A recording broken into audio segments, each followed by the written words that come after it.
La gente que Dios usa. Por favor, abra su Biblia en el libro de Hebreos, en el Nuevo Testamento, Hebreos 11:32. Este capítulo es una impresionante lista de campeones de la fe. Y en el verso 32 leemos: ¿Y qué más digo? Porque el tiempo me faltaría contando de Gedeón, de Barak, de Sansón, de Jefté, de David, así como de Samuel y de los profetas, que por fe conquistaron reinos, hicieron justicia, alcanzaron promesas, taparon bocas de leones, apagaron fuegos impetuosos, evitaron filo de espada, sacaron fuerzas de debilidad, se hicieron fuertes en batalla, pusieron en fuga ejércitos extranjeros. Vamos a tomar algunos de esos nombres aquí y hoy hablaremos de Gedeón. Una de las cosas que me impresiona acerca de Gedeón es que él fue un hombre ordinario y Dios lo utilizó en forma poderosa. Y aunque este mensaje lo he titulado La gente que Dios usa, bien podríamos llamarlo ¿Cómo ser utilizado por Dios? ¿Le gustaría que Dios le use? Quiero decir, ¿haría alguna diferencia en su vida el que Dios le utilice? En la famosa tira cómica Peanuts, o Charlie Brown, el pequeño Lino estaba molestando a Lucy y le decía: cuéntame una historia, cuéntame una historia, cuéntame una historia. Finalmente Lucy, desesperada, le dice: está bien, está bien.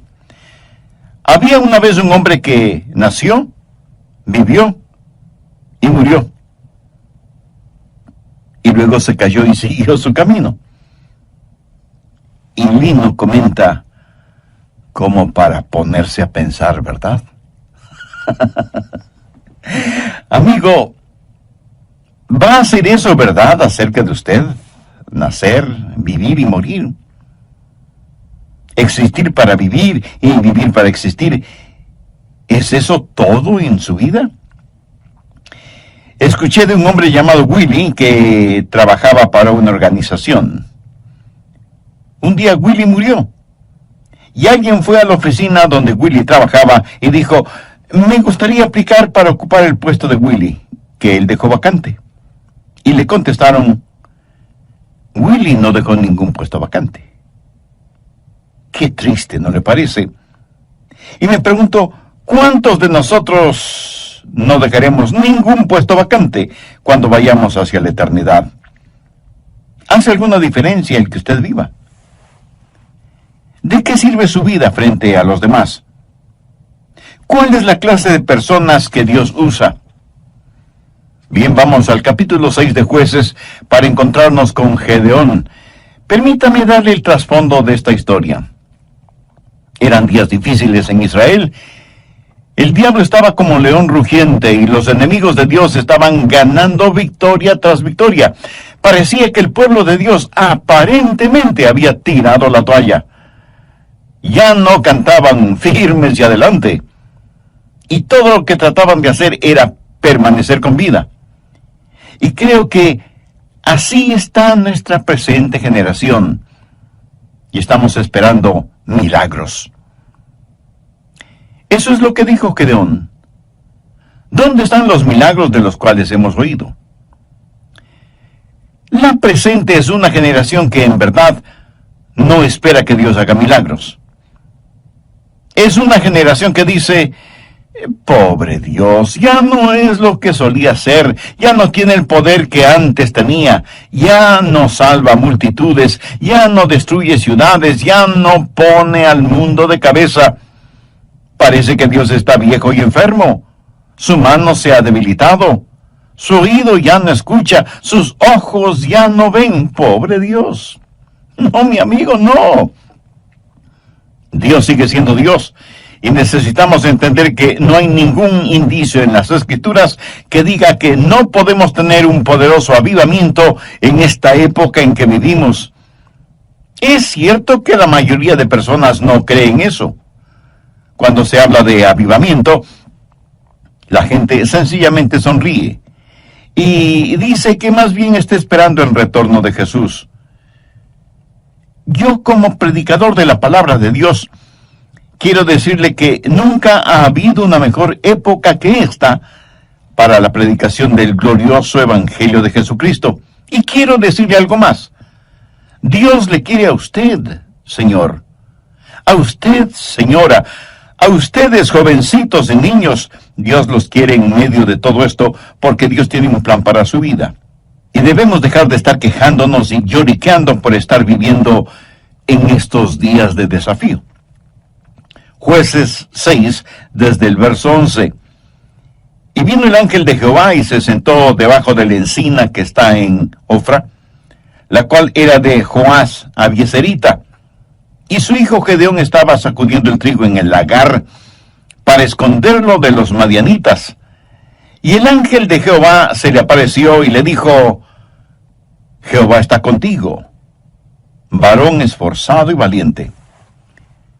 Estas palabras del ángel seguramente sorprendieron a Gedeón porque él ciertamente no se consideraba ni esforzado ni valiente. La verdad es que él tenía mucho miedo por todo lo que estaba sucediendo. Mire la respuesta de Gedeón en el verso 13. Y Gedeón le respondió: Ah, Señor mío, si Jehová está con nosotros, ¿por qué nos ha sobrevenido todo esto? ¿Y dónde están todas sus maravillas que nuestros padres nos han contado, diciendo: ¿no nos sacó Jehová de Egipto? Y ahora Jehová nos ha desamparado. Estoy seguro que hay muchos en la actualidad que sienten de la misma manera. Oh, cuán maravillosos fueron los tiempos pasados, cuando Dios se manifestaba tan poderosamente, pero ahora Dios nos ha dado las espaldas, Dios nos ha olvidado. ¿Sabe lo que Gedeón estaba tratando de hacer? Estaba tratando de culpar a Dios por todos los problemas. Gedeón estaba esperando en Jehová, pero la verdad es que Dios estaba esperando en Gedeón. Gedeón dijo: y ahora Jehová nos ha desamparado y nos ha entregado en mano de los madianitas. Y mirándole Jehová le dijo: ve con esta tu fuerza.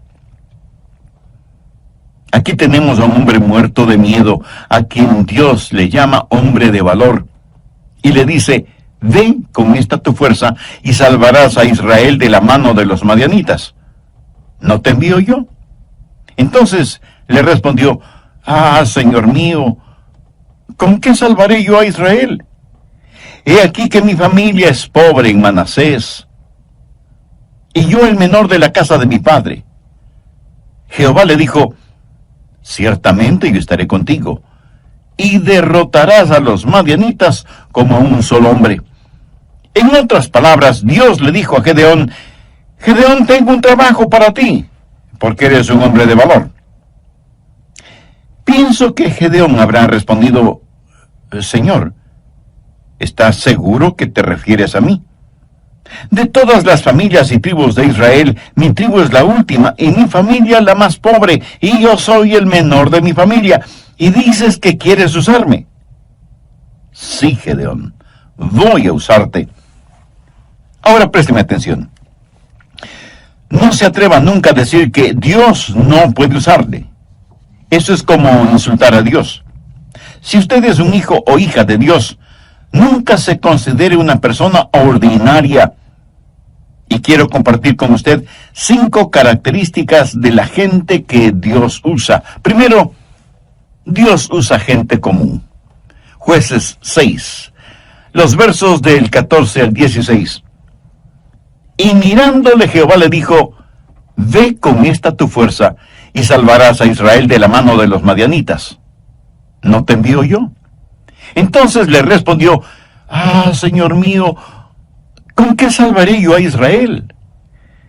He aquí que mi familia es pobre en Manasés, y yo el menor de la casa de mi padre. Jehová le dijo: ciertamente yo estaré contigo, y derrotarás a los madianitas como a un solo hombre. Aquí está este temeroso agricultor, pero Dios le dice que es hombre de valor. ¿Por qué? Porque Dios no veía a Gedeón como él se veía. Dios veía lo que podía hacer Gedeón con el poder de Dios. Verá, no es lo que usted es por usted mismo. Mire lo que dice Jueces 6:34. Entonces el Espíritu de Jehová vino sobre Gedeón. ¿Lo ve? En el idioma hebreo, este verso dice literalmente, el Espíritu del Señor se vistió a sí mismo con Gedeón. ¿Cómo le gustaría a usted que Dios se vistiera de usted como si fuera ropa? Por lo tanto, no es necesariamente el hombre, es Dios en el hombre. Y Dios se vestirá de usted como si fuera su propia ropa. Dios usa gente común. Anota el margen 1 Corintios 1:26.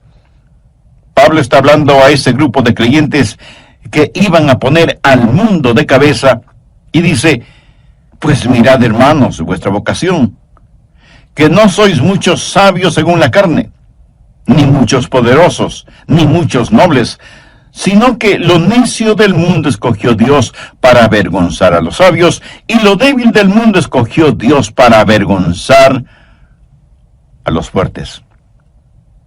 Dios usa esa clase de personas como nosotros. ¿Qué es lo que Dios está diciendo? No es cuestión de títulos, sino de relación. No es cuestión de habilidad, sino de disponibilidad. No es cuestión de fama, sino de fe. Dios quiere gente ordinaria para realizar cosas extraordinarias a fin de que la honra y la gloria sean para Él. Hace años, en una gran ciudad metropolitana, se anunció la presentación de un renombrado violinista que daría un concierto tocando un muy valioso violín. Así que la gente llegó de todas partes para escucharle. Y cuando él empezó a tocar el violín, uno como que oía risas de niños, trinar de pájaros, rumor de hojas, sonidos de riachuelos. La gente estaba asombrada de la música y sonidos que salían de ese violín. Y cuando él terminó el concierto, rompió el violín en sus rodillas y la gente se asombró aún más. ¿Por qué había hecho eso? Entonces él, sonriendo, abrió su estuche y sacó el verdaderamente valioso violín y explicó al público: el violín que estuve tocando lo compré en la calle por unos pocos dólares. No es tanto el violín que produce la música, sino la mano y el corazón de quien mueve el arco. Por así decirlo, cualquiera de nosotros pudiera no ser más que un violín barato. Pero Dios es el maestro violinista y puede sacar hermosa música de su vida o de la mía. Dios usa gente común. Dios puede utilizarle a usted o puede utilizarme a mí. Segundo, Dios usa gente ya limpia. Leamos Jueces 6:25. Aconteció que la misma noche le dijo Jehová: toma un toro del hato de tu padre, el segundo toro de 7 años, y derriba el altar de Baal que tu padre tiene. Baal era el sucio dios de la fertilidad. Ellos sacrificaban sus hijos a esa deidad. Cometían fornicaciones y adulterios en nombre de Baal. Era el dios de la sexualidad. Es el mismo Dios que ha inundado nuestros pueblos, ciudades y naciones. Y corta también la imagen de acera que está junto a él, y edifica altar a Jehová, tu Dios, en la cumbre de este peñasco, en lugar conveniente. Y tomando el segundo toro, sacrifícalo en holocausto con la madera de la imagen de acera que habrás cortado. Ahora escúcheme atentamente. Si usted quiere que Dios le use, saque todos los ídolos de su vida. Y si usted me dice: pastor, estamos viviendo en tiempos modernos, no tenemos ídolos. Amigo, ¿está usted bromeando? ¿Qué es un ídolo? ¿Una figura hecha de algún material? No necesariamente. Permítame decirle lo que es un ídolo. Es cualquier cosa que usted ame más, tema más, sirva más y valore más que a Dios, eso es un ídolo. No importa lo que sea. Su trabajo puede ser un ídolo. Usted puede hacer un ídolo de usted mismo. Dios dice que debe quitar los ídolos de su vida. Ahora, el problema con Gedeón y aquellos que le rodeaban era que sus vidas estaban manchadas con pecados. Y se habían olvidado de su Señor y Dios y estaban sirviendo a dioses paganos. Quiere que Dios le use. Dios no le usará si hay pecado no confesado y no arrepentido en su vida. No lo hará. ¿Quiere saber por qué Dios no le usa? Solo hágase la siguiente pregunta. ¿Tengo un corazón limpio? Los utensilios que usa el Señor deben estar limpios. Dios no nos usará si hay idolatría en nuestras vidas. ¿Es Jesucristo el número uno en su vida? Si no lo es que usted tiene un ídolo en alguna parte. Tercero, Dios usa gente valiente. Jueces 6:12. Y el ángel de Jehová se le apareció y le dijo, Jehová está contigo, varón esforzado y valiente. No solo que Dios iba a utilizar a Gedeón, sino que le daría rango militar, general. Y Dios le dijo, Gedeón, toca la trompeta. Y reúne un ejército. Y 32,000 personas vinieron a ayudarle a librar a los israelitas de la opresión de los madianitas. Vamos ahora a Jueces 7, los versos 2 y 3. Y Jehová dijo a Gedeón, el pueblo que está contigo es mucho para que yo entregue a los madianitas en su mano. No sea que se alabe Israel contra mí, diciendo, mi mano me ha salvado. Ahora pues haz pregonar en oídos del pueblo diciendo, quien tema y se estremezca, madrugue y devuélvase desde el monte de Galaad. Y se devolvieron de los del pueblo 22,000 y quedaron 10,000. Primero había 32,000 personas. El general Gedeón dijo, escuchen, tengo un anuncio que hacer. Si hay alguien aquí que tenga miedo, no lo podemos usar. Regrese a su casa, está disculpado. Y en esta estampida, 22,000 se hicieron humo. Quedaron 10,000. Gedeón quedó con la tercera parte de su ejército. Ahora, como entonces, si usted es un cobarde, Dios no le pudo utilizar. Dios está buscando hombres esforzados y valientes. Dios no se impresiona con el número de miembros en una iglesia. Dios busca almas osadas, valientes, que no serán intimidadas. Amigo, los números no impresionan a Dios. Muchos orgullosamente dicen, nuestra congregación está creciendo. ¿Y qué? Los cementerios también crecen. Dios dice que si usted tiene temor, en español simple eso quiere decir, si usted es un cobarde, no puede utilizarle. ¿Por qué? Porque el temor y el miedo es infeccioso. Pero este punto lo estudiaremos a profundidad en nuestro próximo programa. No quiero finalizar hoy sin antes preguntarle, ¿está siendo usted utilizado por Dios? ¿Hay la disponibilidad de su parte para que Dios haga su voluntad en su vida? Reconozco que estas preguntas no tendrán ningún sentido para usted si es que usted no tiene una relación personal con el Señor Jesucristo.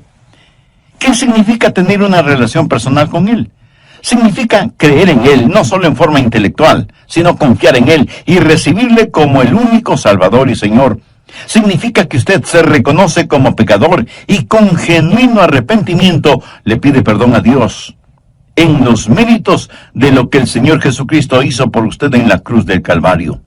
Derramó su sangre y dio su propia vida para pagar la deuda de los pecados cometidos por usted. Significa que usted le entregue el control de su vida para que Él se manifieste por su intermedio.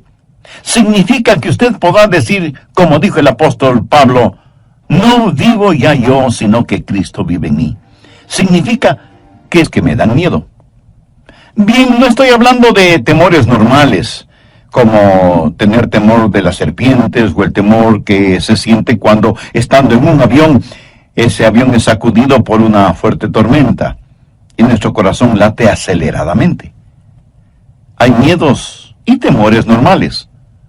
Son como autoprotectores, un instinto que Dios ha puesto en nosotros. Ahora, lo que sí es diferente es tener un espíritu de temor. ¿Ha visto usted a personas con un espíritu de temor? Veamos lo que dice Deuteronomio 28. Y volverán los oficiales a hablar al pueblo y dirán: ¿quién es hombre medroso y pusilánime? Vaya y vuélvase a su casa, y no apoque el corazón de sus hermanos como el corazón suyo. Dios dice que si hay una guerra, aquellos que tienen miedo no deben ir, porque no solo que no serán buenos soldados, sino que infectarán a otros con su temor. Por favor, busque 1 de Timoteo 1:7. Porque no nos ha dado Dios espíritu de cobardía, sino de poder, de amor y de dominio propio. ¿Qué es un espíritu? El espíritu de poder y de amor y de dominio propio. Y esa expresión dominio propio literalmente significa una mente que no puede ser avasallada. Una mente que ve las cosas como son, que no tiene miedo de fantasmas, ni del siniestro ministro del miedo que es el diablo mismo. Sea lleno del Espíritu Santo y usted tendrá no solo la seguridad de que Dios podrá usarle, sino que también descubrirá que tiene una valentía fuera de lo común. Cuarto, Dios usa personas cautas. Estoy seguro que de inmediato usted me dirá que eso es contradictorio. Pues no lo es. Veamos Jueces 7, los versos del 4 al 8. Y Jehová dijo a Gedeón: aún es mucho el pueblo, llévalos a las aguas, y allí te los probaré. Y del que yo te diga, vaya este contigo, irá contigo. Mas de cualquiera que yo te diga, este no vaya contigo, el tal no irá. Entonces llevó el pueblo a las aguas, y Jehová dijo a Gedeón: cualquiera que lamiere las aguas con su lengua como lame el perro, a aquel pondrás aparte. Asimismo, a cualquiera que se doblare sobre sus rodillas para beber.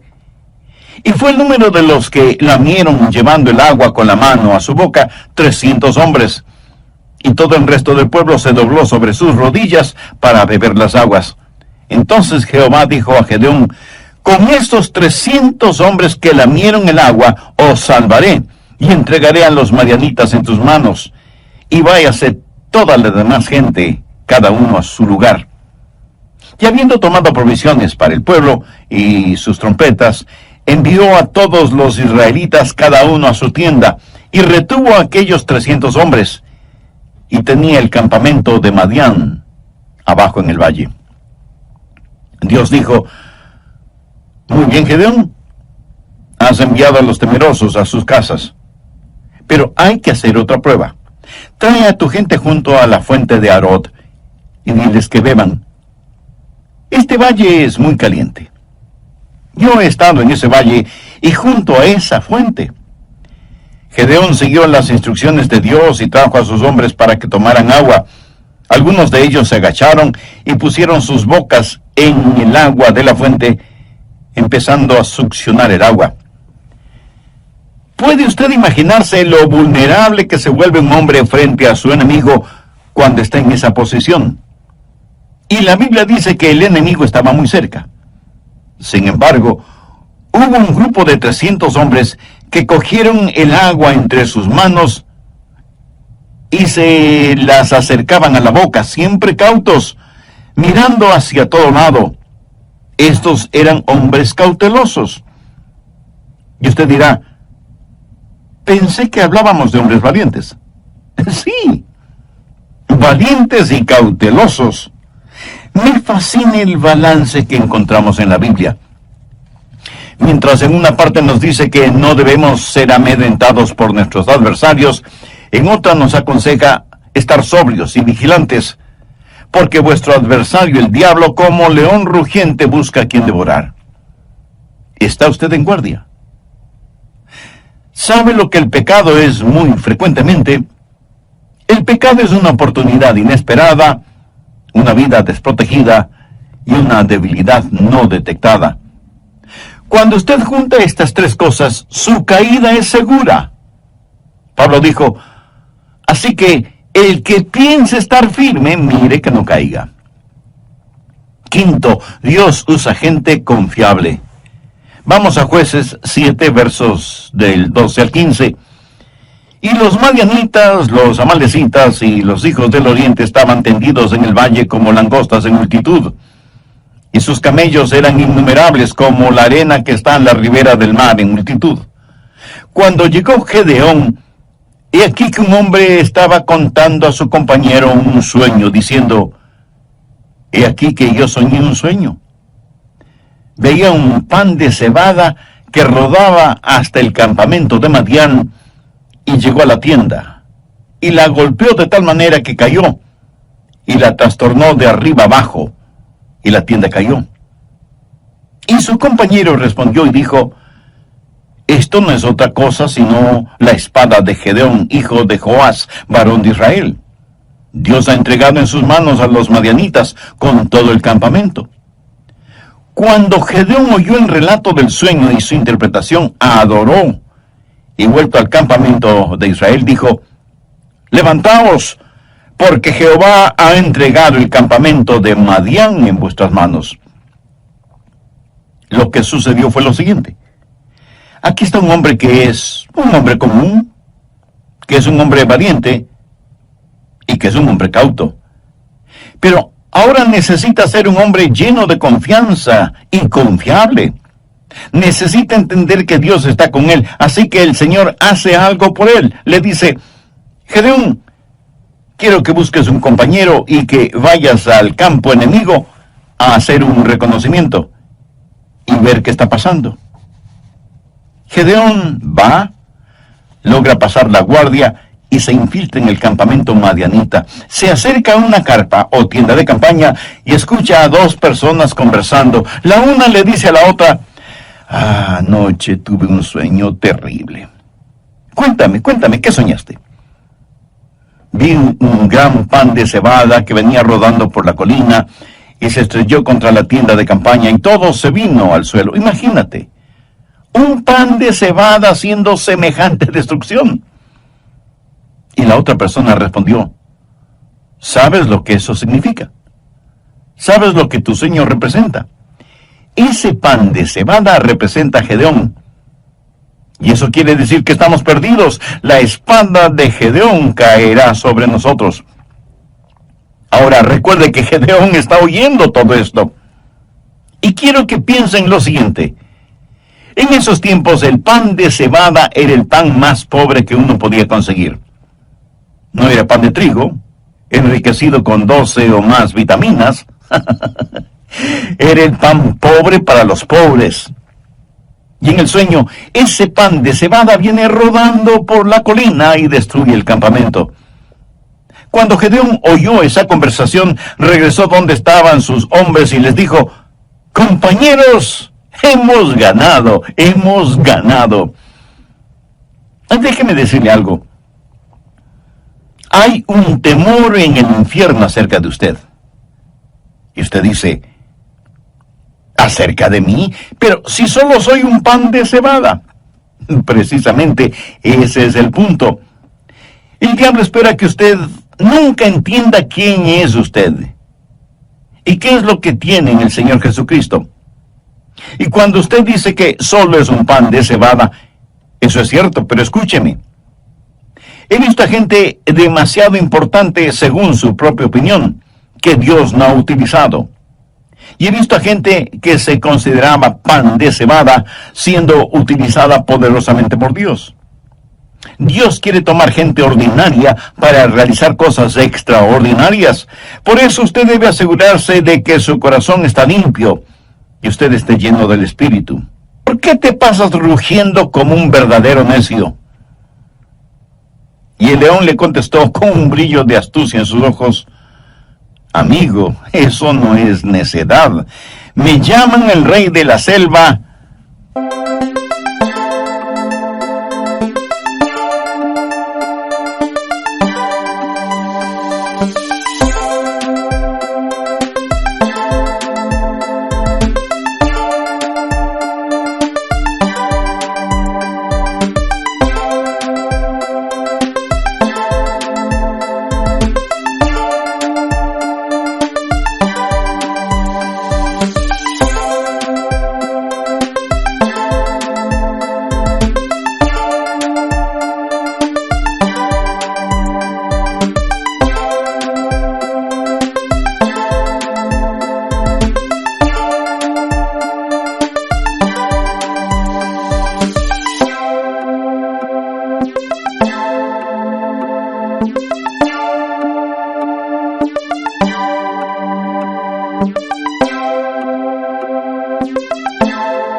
Porque me hago buena propaganda. Un conejito escuchó esta conversación y corrió como un rayo hacia su madriguera. Él pensó en imitar el plan de león, pero cuando quiso rugir, lo único que salió de su garganta fue un débil gritito. Un zorro que pasaba por ahí ese momento oyó ese gritito, se acercó a la madriguera para investigar y terminó comiendo un sabroso fricasé de conejo. Moraleja: cuando usted quiere hacerse propaganda, asegúrese de que tiene los atributos necesarios. Escuche, usted tendrá los atributos necesarios si su corazón está limpio y está lleno con el Espíritu Santo. Bien pudiera ser que usted sea solo un pan de cebada, pero Dios quiere usarle. El verdadero temor que hay en el infierno es porque uno de estos días los hijos de Dios van a descubrir qué es lo que son y qué es lo que tienen en el Señor Jesucristo. ¿Es usted conocido en el infierno? Ya veo su reacción. Pero, pastor, ¿cómo se le ocurre semejante cosa? Bueno, no se enoje. Solo era una pregunta. Yo sí quiero que mi nombre esté en la pizarra de anuncios del infierno. Quiero que haya un cartel con mi foto que diga: atención, este es Adrian Rogers, es muy peligroso. Y aunque solo es pan de cebada, es muy peligroso porque está armado con la espada de la palabra de Dios. Usted no puede tener su nombre en el salón de los campeones en el cielo, a menos que su nombre sea conocido y temido en el infierno. En el libro de los Hechos encontramos a unos hombres, de hecho, 7 hijos de un sacerdote judío llamado Esceva. Veamos Hechos capítulo 19, verso 13. Pero algunos de los judíos exorcistas ambulantes intentaron invocar el nombre del Señor Jesús sobre los que tenían espíritus malos, diciendo: os conjuro por Jesús, el que predica Pablo. Ellos no tenían un conocimiento personal de Jesús. Sabían acerca de él por la predicación de Pablo. Ahora ponga mucha atención al verso 15. Pero respondiendo el espíritu malo dijo: a Jesús conozco, y sé quién es Pablo. Pero vosotros, ¿quiénes sois? Por favor, no pase por alto las consecuencias de la falsa religión. Vea lo que dice el verso 16.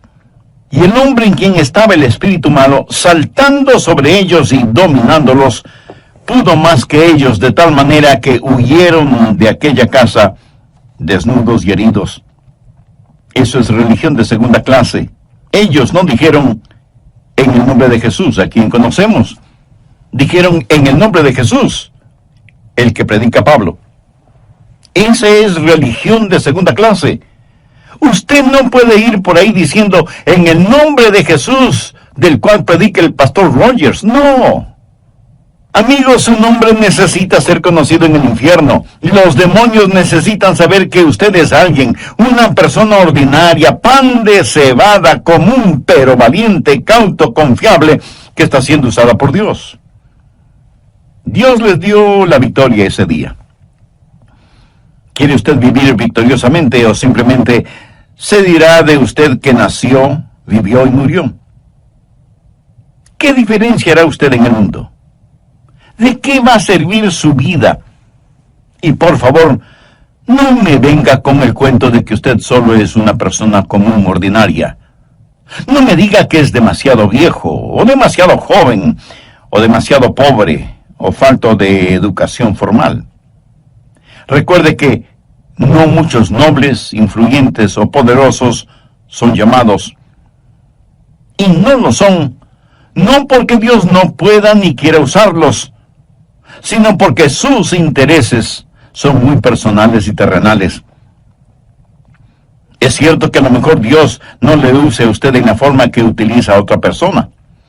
Por favor, no sea celoso de la forma en que otras personas son utilizadas por Dios.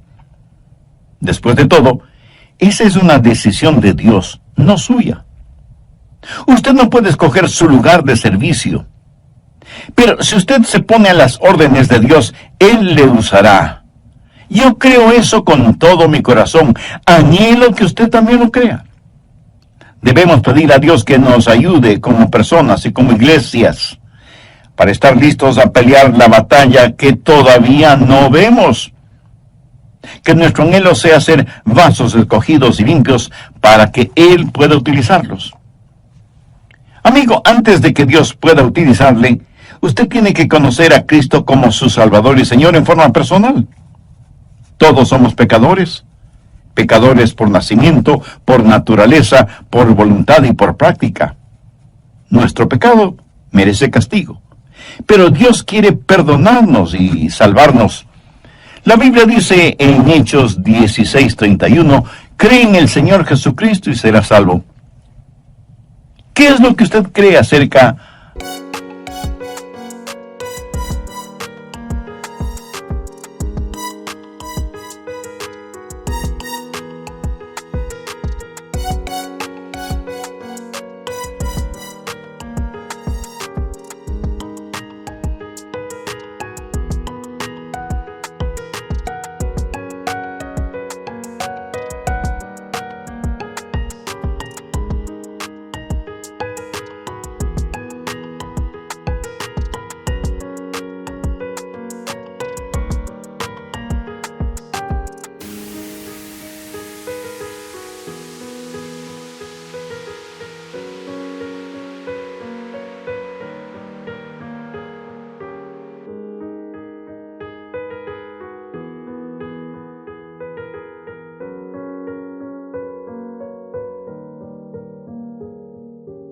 del Señor Jesucristo? Que Él derramó su sangre por usted y murió en la cruz del Calvario por sus pecados, que resucitó de entre los muertos y que Él puede y quiere salvarle si deposita su fe y su confianza en Él. Si usted quiere recibir a Cristo en su vida, le invito a que ore conmigo la siguiente sencilla oración. Dígala con sus propias palabras, en voz alta o baja, o en la intimidad de su corazón, pero dígalas honestamente, con convicción. Querido Dios, soy un pecador y estoy perdido espiritualmente. Gracias por hacerme entender que por mí mismo yo no me puedo salvar. Por eso, este mismo momento, con todo mi corazón y con fe como la de un niño, te pido que me perdones y me salves. Señor Jesús, ven a morar en mi vida. Sé mi Salvador y mi Señor. Perdóname, límpiame, sálvame, sáname. Y ayúdame a vivir dignamente delante de ti y de los hombres. Ayúdame a nunca avergonzarme de ti y úsame conforme a los designios de tu preciosa voluntad.